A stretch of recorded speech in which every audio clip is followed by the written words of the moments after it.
Morning friends. आज है 28 अक्टूबर और 28 अक्टूबर से जितने भी इंपॉर्टेंट करंट अफेयर होंगे वो सारे कुछ आज हम इस वीडियो में डिस्कस करेंगे। और साथ ही इस वीडियो के अंत में मैं आपसे एक सवाल पूछूंगी जिसका सबसे पहले सही जवाब देने पर आपको एक मनी प्राइज दिया जाएगा। तो वीडियो को अंत तक जरूर देखें और क्वेश्चंस का आंसर जरूर कमेंट करें। और साथ ही आप इस वीडियो का पीडीएफ भी डाउनलोड कर सकते हैं जिसका लिंक मैंने डिस्क्रिप्शन बॉक्स में दे दिया है। तो चलिए शुरू करते हैं। और हमारा आज का पहला करंट अफेयर है, जम्मू कश्मीर पारिगृण या विलय दिवस किस तिथि को मनाया गया है? तो जम्मू कश्मीर विलय दिवस मनाया गया है 26 अक्टूबर को। 26 अक्टूबर 1947 को जम्मू कश्मीर के अंतिम शासक महाराजा हरि सिंह ने भारत के साथ जम्मू कश्मीर के विलय के लिए समझौते पर हस्ताक्षर किए थे। तो 26 अक्टूबर को जम्मू कश्मीर के विलय दिवस के रूप में मनाया जाता है। अब इस मंथ की कुछ और इम्पोर्टेंट डेज को रिवाइज कर लेते हैं। जैसे 1 अक्टूबर को मनाया जाता है अंतर्राष्ट्रीय वृद्धजन दिवस, अंतर्राष्ट्रीय कॉफी दिवस और विश्व शाकाहारी दिवस।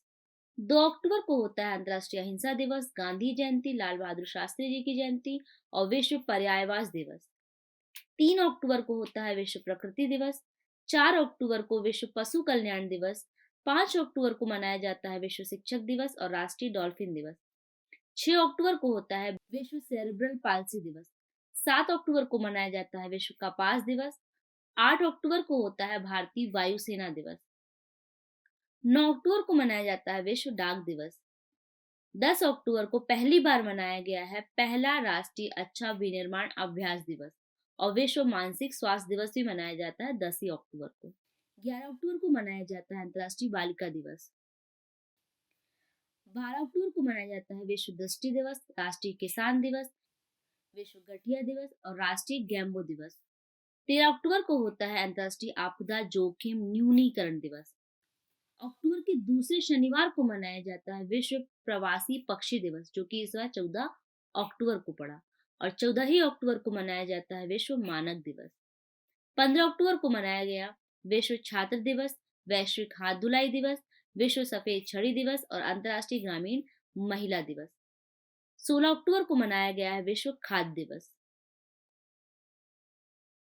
वहीं 17 अक्टूबर को मनाया गया है अंतर्राष्ट्रीय गरीबी उन्मूलन दिवस। 20 अक्टूबर को विश्व सांख्यिकी दिवस, वर्ल्ड ऑस्टियोपोरोसिस दिवस और अंतर्राष्ट्रीय शैव दिवस। 21 अक्टूबर को पुलिस स्मृति दिवस। 23 अक्टूबर को अंतर्राष्ट्रीय हिम तेंदुआ दिवस और 24 अक्टूबर को मनाया गया है संयुक्त राष्ट्र दिवस, विश्व पोलियो दिवस और विश्व विकास सूचना दिवस। तो ये थे अक्टूबर के अब तक के इम्पोर्टेंट पॉइंट्स। एक रिक्वेस्ट है गाइस, ये अगर ये वीडियो आपको हेल्पफुल लगता है, थोड़ा सा नॉलेजेबल लगता है, तो प्लीज इसे लाइक कीजिए। अगला है,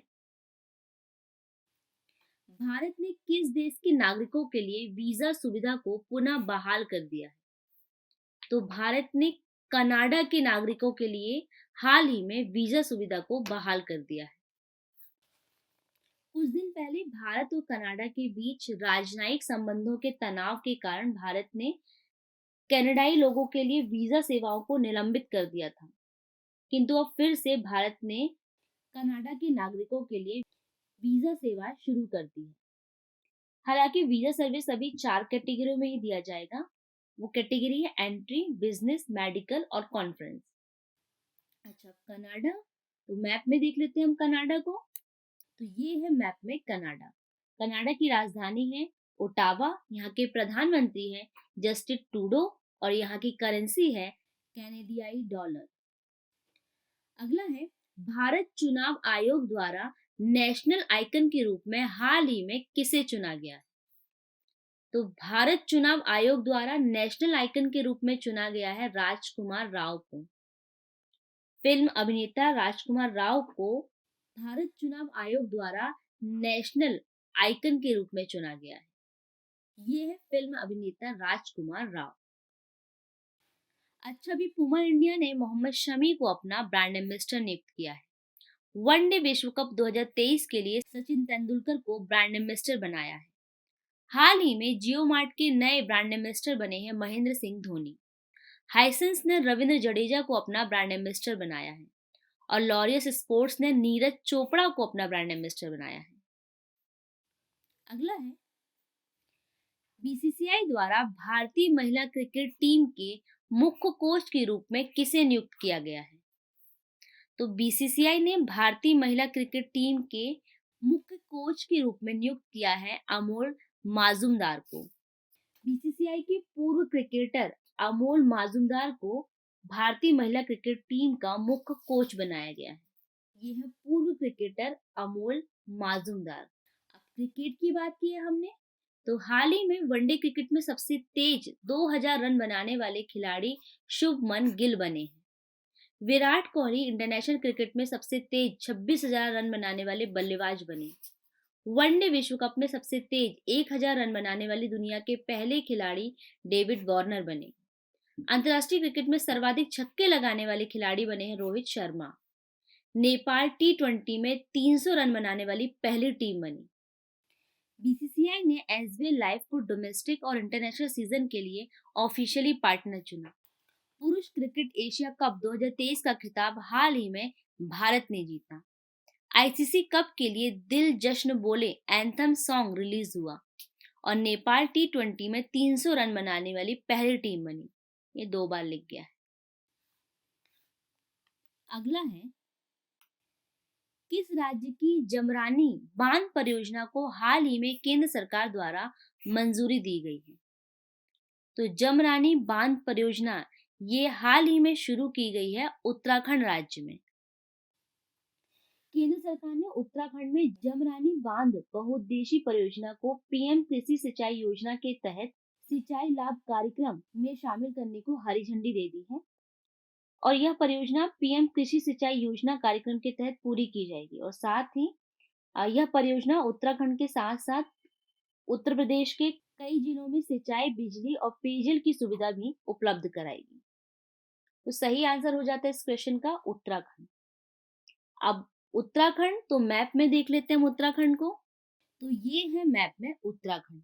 उत्तराखंड की राजधानी है देहरादून। यहाँ के मुख्यमंत्री हैं पुष्कर सिंह धामी और यहाँ के राज्यपाल हैं लेफ्टिनेंट जनरल गुरमीत सिंह। अच्छा, भी नरेंद्र मोदी ने उत्तराखंड में 4200 करोड़ रुपए की विकास परियोजनाओं की आधारशिला रखी। सीएम पुष्कर सिंह धामी द्वारा युवा उत्तराखंड मोबाइल एप्लीकेशन और रोजगार प्रयाग पोर्टल को लॉन्च किया गया। मध्य क्षेत्रीय परिषद की 24वीं बैठक उत्तराखंड में हुई। अखिल भारतीय पुलिस विज्ञान कांग्रेस का आयोजन हाल ही में देहरादून में किया गया। उत्तराखंड ने सतत अपशिष्ट प्रबंधन के लिए भारत का पहला पॉलिथीन कचरा बैंक शुरू किया। उत्तराखंड में लिथियम बैटरी प्लांट लगाने की घोषणा की गई। उत्तराखंड ने स्वैच्छिक रक्तदान में विश्व भर में रिकॉर्ड बनाया। देश के पहले कार्डियोग्राफी संग्रहालय का उद्घाटन उत्तराखंड के मसूरी में हुआ और उत्तराखंड सरकार ने रोपवे के लिए पुमा ग्रुप के साथ 2000 करोड़ रुपए का समझौता किया। अगला है, अस्पताल सेवा सशस्त्र बल के महानिदेशक के रूप में हाल ही में किसे नियुक्त किया गया है? तो सशस्त्र बल के महानिदेशक के रूप में हाल ही में नियुक्त किया गया है साधना सक्सेना नायर को। तो सही आंसर इस क्वेश्चन का साधना सक्सेना नायर। ये है साधना सक्सेना नायर। आइए कुछ अपॉइंटमेंट्स को रिवाइज कर लेते हैं।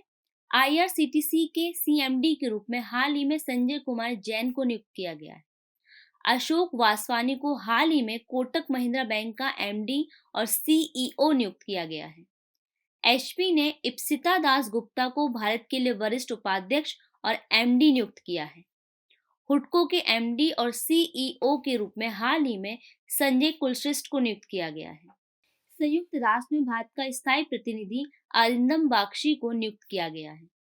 पंकज बोहरा ने आईएसीसी के राष्ट्रीय अध्यक्ष का पदभार संभाला और बीके मोहंती ने आईआरईडीए के वित्त निर्देशक के रूप में कार्यभार संभाला। तो ये थी हमारी अपॉइंटमेंट्स। अगला है, एनसीईआरटी ने 12वीं कक्षा तक की सामाजिक विज्ञान की पुस्तकों में इंडिया के स्थान पर किस नाम का उपयोग करने का सुझाव दिया है? तो एनसीईआरटी ने 12वीं कक्षा तक की सोशल साइंस की पुस्तकों में इंडिया के स्थान पर भारत नाम को उपयोग करने का सुझाव दिया है। तो सही आंसर हो जाता है इस क्वेश्चन का भारत। अगला है, अमेरिका के राष्ट्रपति द्वारा किस भारतीय अमेरिकी को राष्ट्रीय प्रौद्योगिकी और नवाचार पदक से सम्मानित किया गया है? इसके ऑप्शन है अशोक गाडगिल को, शुभ्रा सुरेश को, या उपयुक्त दोनों को, या इनमें से कोई नहीं। तो सही आंसर इसका उपयुक्त दोनों को, अशोक गाडगिल और शुभ्रा सुरेश दोनों। व्हाइट हाउस में अमेरिकी राष्ट्रपति जो बाइडेन ने 2 भारतीय अमेरिकी वैज्ञानिकों को national medal of technology and innovation से सम्मानित किया है। ये है अशोक गाडगिल और शुभ्रा सुरेश, जिन्हें अमेरिका के राष्ट्रपति ने national medal of technology and innovation से सम्मानित किया है।